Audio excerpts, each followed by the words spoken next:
of the program.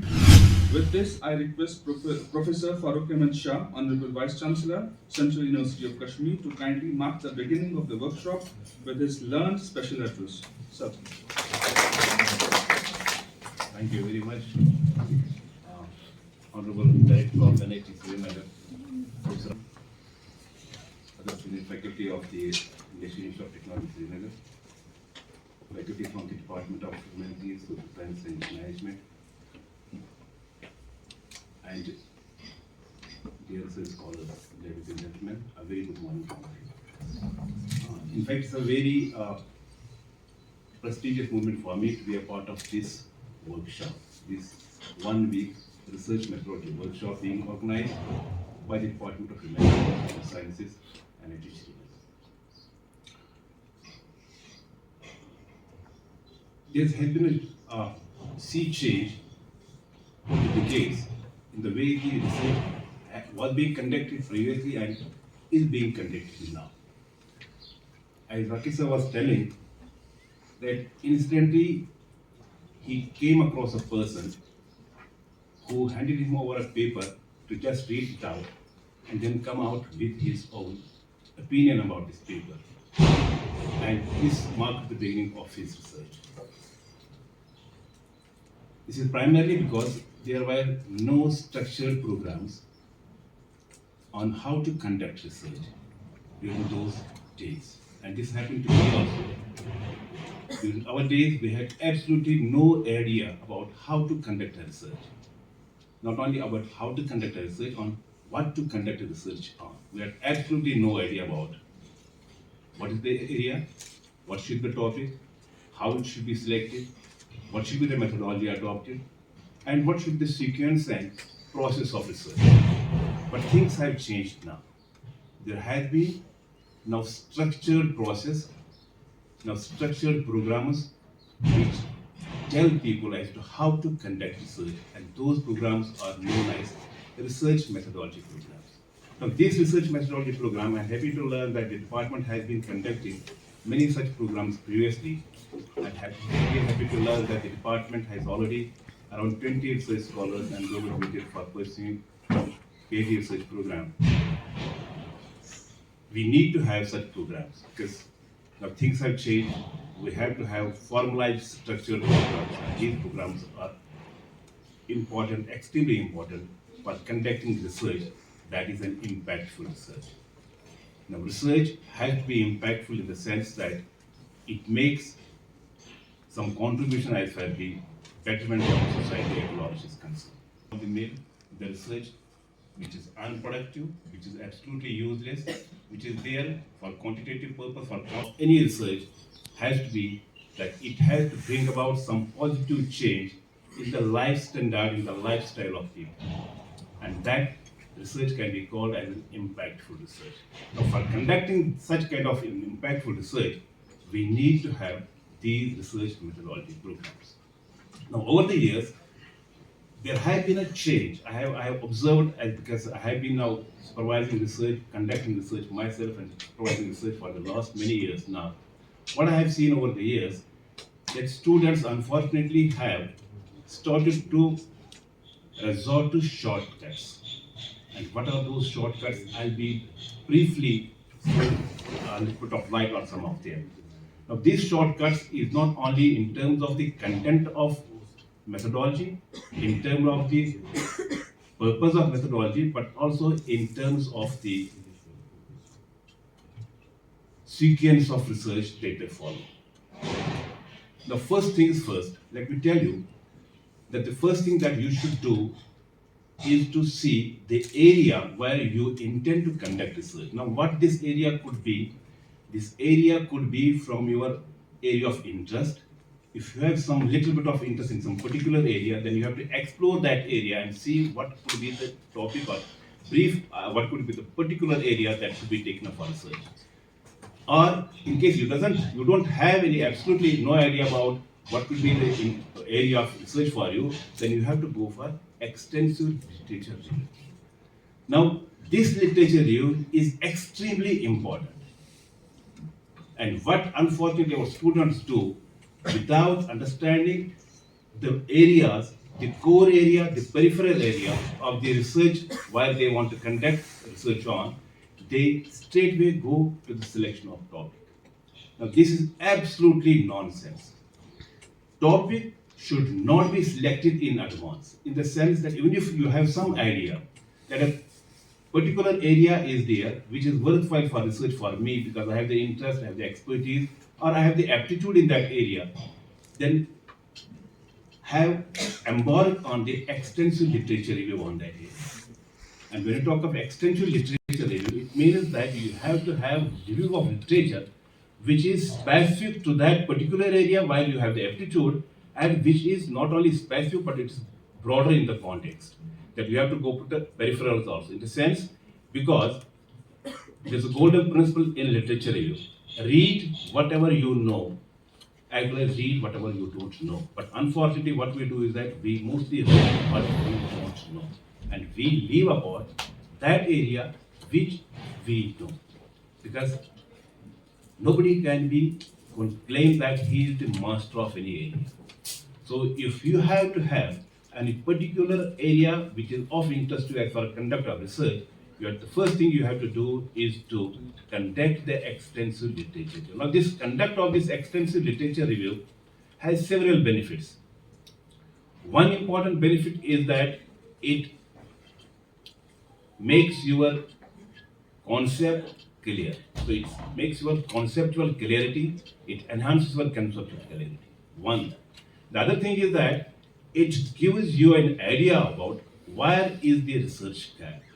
What is the area, with this broader area, which has remained neglected to some extent so far, and wherein you can make your contribution, wherein you can fill. So that research gap can be identified, that becomes your research gap, and that becomes the reason and logic why you should conduct research.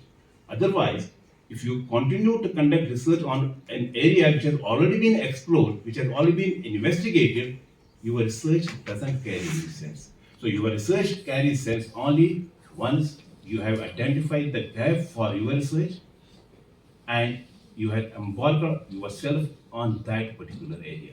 Now there is a difference between, because we have researchers here who are from the natural sciences like technology and all that.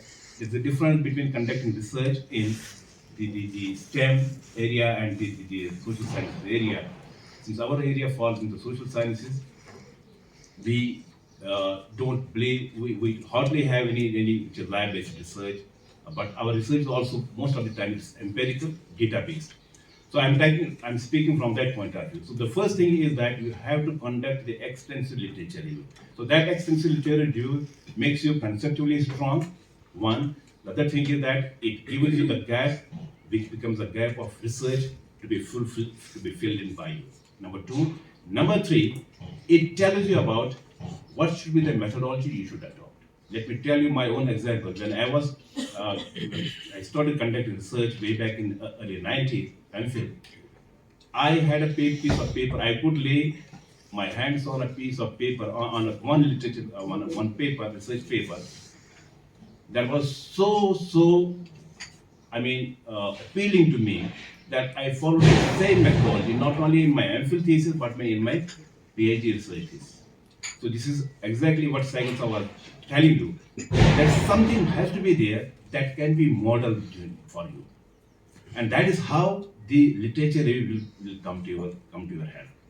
So the methodology that you have to adopt has to be which is a methodology can be only when you have had extensive critical research review. Not only extensive, but it's critical at the same time. Now what is critical is that, because unless you have that critical bent of mind, critical sense of analysis of that research paper, of that literature review, you cannot have the gap identified for you. So you have to identify, critically evaluate the paper, critically evaluate the sense for you. That makes the gap for you, that makes the logic for you. Now this critical evaluation is not that the thing he has said, or author he has said or he has done is wrong. Not that. Critical in the sense that you have to see where are the gaps, where are the voids, and how those voids can be filled. So this is the critical. Now, the other important benefit can be that it gives an idea about how the literature language has to be, research language has to be. Now, let me tell you that as far as social science is concerned, since our research is not lab based, the most of the time for scientists, for pure scientists, for natural scientists, that is spent in the labs doing practicals, doing experiments, and coming with the findings. Now, once those findings are there, they are then reproduced on the piece of paper, naturally. But there, representing or translating those findings on a piece of paper is a different cup of tea for these researchers. But for as our research is concerned, we have to have a huge document that translates the findings into the writing. Now, this writing, what we call technically is known as report writing, is one of the most essential and critical features of a good research. What I have seen over the years, unfortunately, that even if your research, that the research that you have conducted is the best in terms of quality, in terms of findings, in terms of analysis you have done, in terms of the statistical techniques you have adopted, and the findings tell drawn. But the way the findings have been done, they have not been reproduced in the correct format. That is, you have not been in a position to package your findings. Now, your packaging of your findings is a very important thing, and that packaging is done when you write a report. Thesis जो आपकी होती है, which is a PhD research thesis, graduate research thesis, आपकी जो dissertation होती है या thesis होती है, that is the report. For a paper, if you are writing a paper for sending it to be published in a research journal, that may be your paper or article. That is the article, the pages of those articles, the writings of those pages is known as the report. That is the report. Right? Now, this report has to be very, very attractive. Now, what do you mean by attractive? Not that attractive in that it must be well, bound in attractive and appealing colors. Not that. Attractive in the sense that you must be able to reproduce the findings in the most appropriate way. That is how you must be able to tell to the world that these are your findings. Now, what I have seen that students sometimes miserably fail in correctly depicting the findings in the most appropriate manner. And how in social sciences these things are done, how the report is presented. It is not that you have to write the formula and equation in terms of physical sciences. Here you have to write the complete report, and that report has to be descriptive in nature. Now, when you talk of description of the report writing, it has to be language-wise very sound. It has to be very, very conveying way, in the sense that you must be able to convey what you actually mean, what have actually been finds over there. Language must be very simple. The grammar use has to be very simple, and the sequence of thoughts has to be there. Now, what I have seen further is that the sequence of thoughts is most of the time missing. Now, the sequence is because research, as I call it from social science point of view, is a storytelling. When you have conducted research, you have the data collected from the primary source or the secondary source. You are putting it to analysis by using various statistical techniques. Then you are drawing the results. You are interpreting those results. You are then going for the discussion, and then you are presenting those findings into piece of paper, that is the report writing. Now, this report writing must be appropriate. There must be a sync between what has been actually the findings and what you are actually trying to, how you are actually trying to translate. Now, I have found that people have not been able to convey to the world, to the stakeholders that use your findings. There has been a gap between the actual findings and the report that is conveyed by your report, and the message that is conveyed by the report. Now, this is a very important issue that has to be looked after. See, for example, when you put your data to analysis, the statistical analysis that you are doing, the statistical techniques that you are applying, those are not yours. The analysis that you are doing, if the results that you get, those are not your own. So nothing is yours till now. Data is not yours, your analysis is not yours, the findings is not yours. Even the interpretation is not yours at times. Interpretation is the immediate translation of the findings into meaningful, conveyable things. So these are interpretations. Even these interpretations, because you are actually trying to translate the findings which are which are in figures, literally in figures, in percentage or figures, you are translating them and trying to give the descriptive meanings. This is interpretation. Now, up to this point of time, absolutely nothing is yours. Now, what is yours?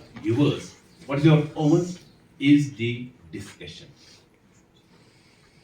Discussion, and on the basis of discussion, what follows is the recommendation, is the conclusion. Now, this discussion, I have seen it. It's miserably missing in most of the research theses, in most of the research papers. Discussion is a thing that has to be your own. Now, what is the discussion? You see, some people I have found, when I talk of a thesis, say it's a research, paid research thesis, suppose if the thesis is separated over 150 pages, or suppose just for the sake of convenience, let's say that this particular thesis is separated over 100 pages in social sciences. In sciences, pure science, it will be lesser in number. Let's say it's 100 pages, separated over 100 pages, one research thesis. Now, on an average, do you know the amount that should be devoted to the discussion part of it? Not less than 40%. Now, what do you mean by discussion? Some people I have seen, they are wrongly interpreting interpretation with discussion. Now, interpretation is the quick translation of findings into descriptive words. That is part of it. Translating the figures into words, that is interpretation. Now, what is discussion is much, much more beyond that.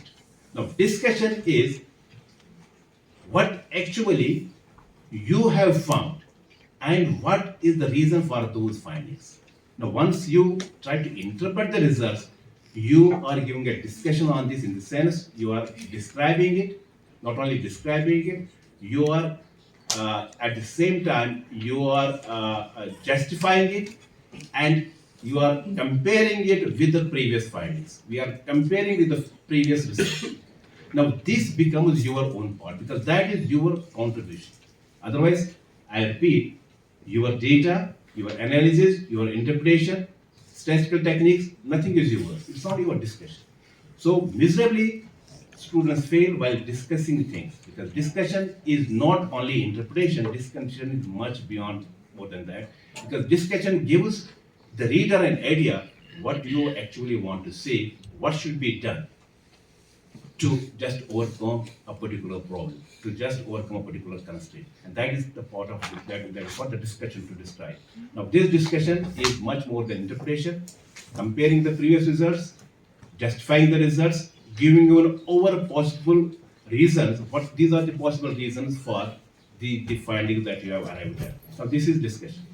Now, one more thing before I conclude, one more thing I want to tell you that what I have found among the students over the last many years now that people make excessive use of statistical techniques because the excessive use is to some such extent that statistical techniques is basically what its means, not the end. It is being used to such an extent that use of statistical techniques is considered as an end in itself, which is not the part of it, which is not the real story. Statistical techniques, what do? They basically try to facilitate your job of doing research, your job of interpretation, your job of analysis and interpretation of data. That is what is the job of statistical technique. But actually what students I have seen students doing that they are overemphasizing on the use of these statistical techniques to the extent that they consider the use of statistical techniques as the end itself. And what happens at the end, जहाँ पर उनका start होना चाहिए था, their own part, that is the interpretation and discussion, वो वहाँ पर ही खत्म हो जाता है because they believe more in the use of many more statistical techniques. हमारे ज़माने में उससे पहले भी कहा करते थे in some universities the contribution, research contribution of a particular researcher once was awarded the degree कि भाई मेरी thesis जो है it weighs around 10 kgs, 10 kg की research thesis है. Then somebody would stand up and tell इसमें आपके अपने कितने kgs हैं. So hardly he would be able because उन दोनों क्या करते हैं आप तो it's really difficult now. You cannot reproduce things because there's that specter of sword of that plagiarism is always hanging around. Nah? And even the 1%, 2% use of that copying and all that can be identified because there are so much highly technically advanced techniques or softwares now. और उनको छोड़िए आप और उन तो बात ही नहीं है अब softwares like Turnitin is there which tells you just this one sentence has been borrowed from this one part of this from. So I've done research somewhere in Los Angeles, somewhere in Tokyo and all that.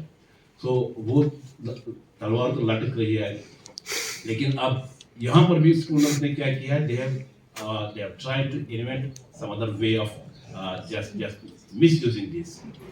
इसको हम जैसे कहते हैं इसको dribble करने के लिए वो क्या करते हैं इसको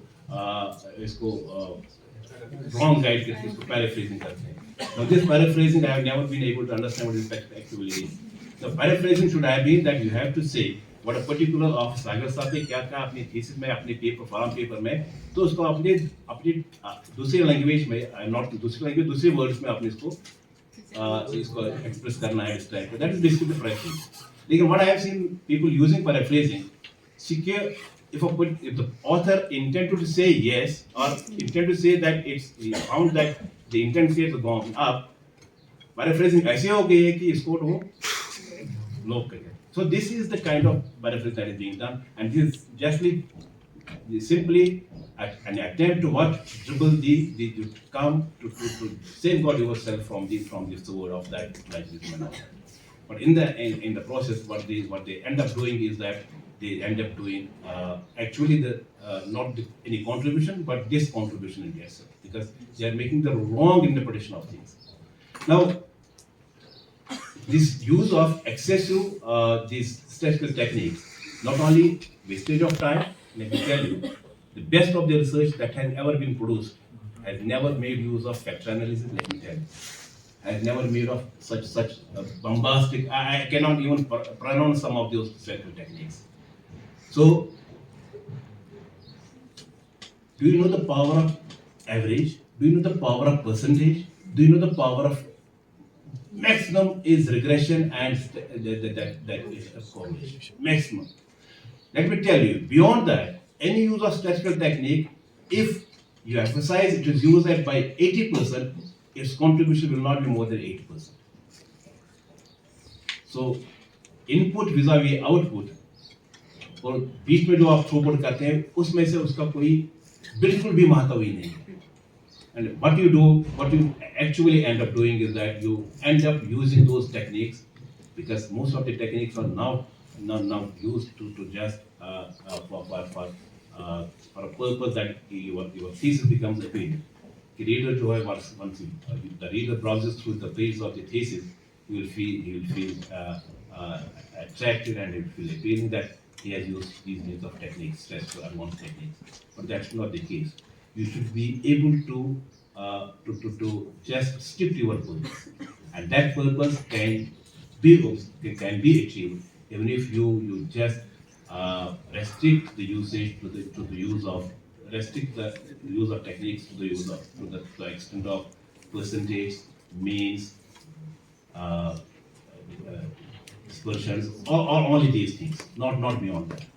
So in the sense, you go on using excessive use of this is it becomes the end in itself, and in the process, the actual end, that is the purpose, the interpretation, the actual the recommendations, the actual findings, they come on the back burner because you are emphasizing on the use of more advanced statistical techniques. Then you must also take care of some little bit things. For example, the topic that is chosen.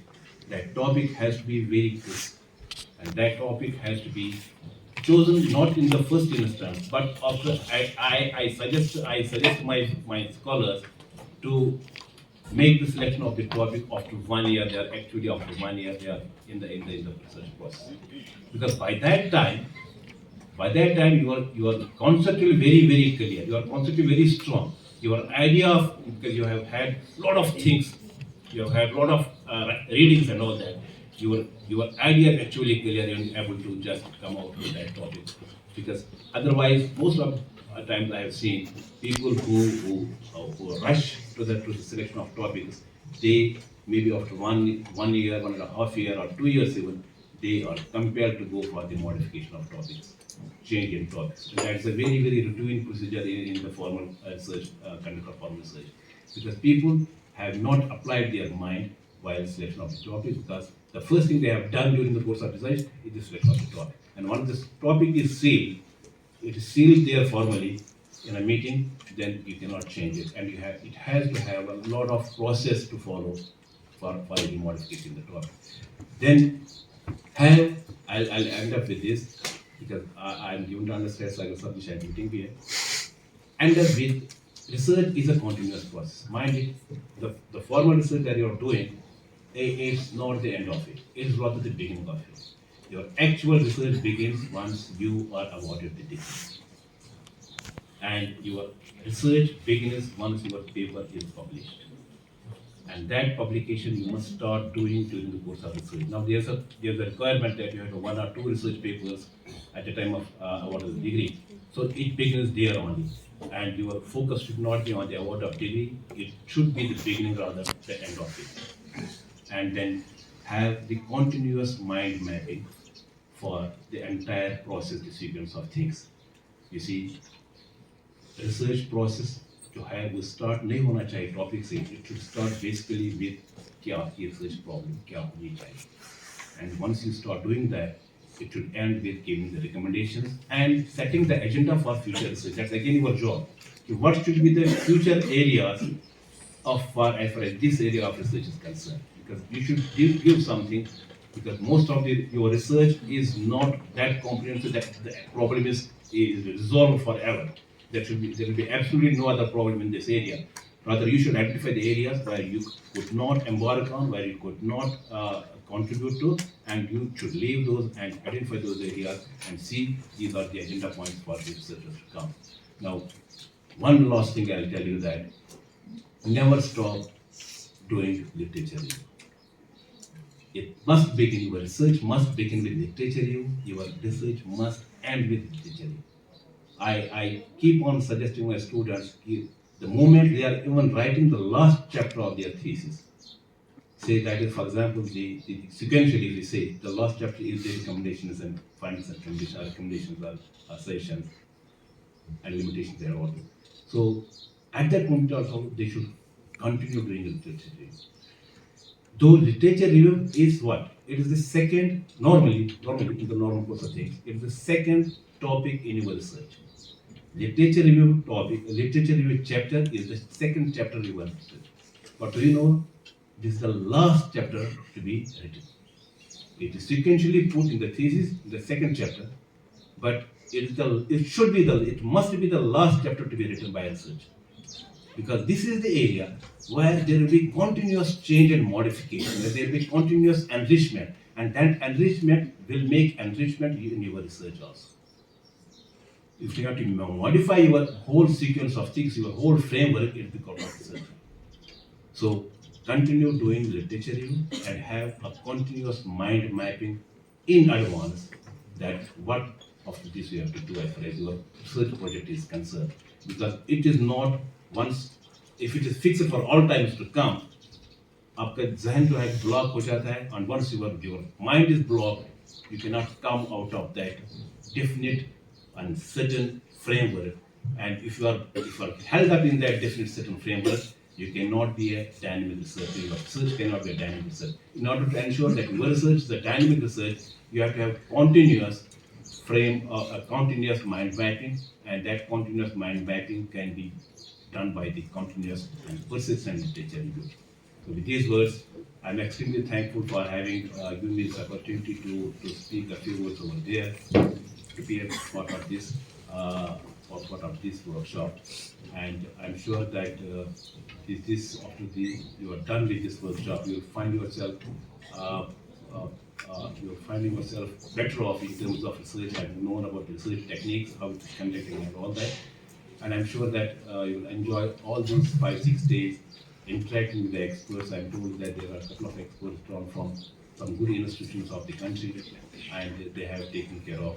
But what I would suggest to the organizers, please not only emphasize on the quantitative part of research, on the research techniques only, the qualitative part, which is unfortunately being left out in most of or ignored in most of the such workshops, that should be taken care of. Because research at the end of the day is not only the mathematical kind of equation kind of a thing. Ultimately, you have to interpret and give meaning to it. And that meaning and giving meaning to it and discussing it and giving recommendations is the qualitative part. It doesn't contain any quantitative thing. So appropriate emphasis, appropriate focus must be given to qualitative part along with the quantitative part. Thank you very much.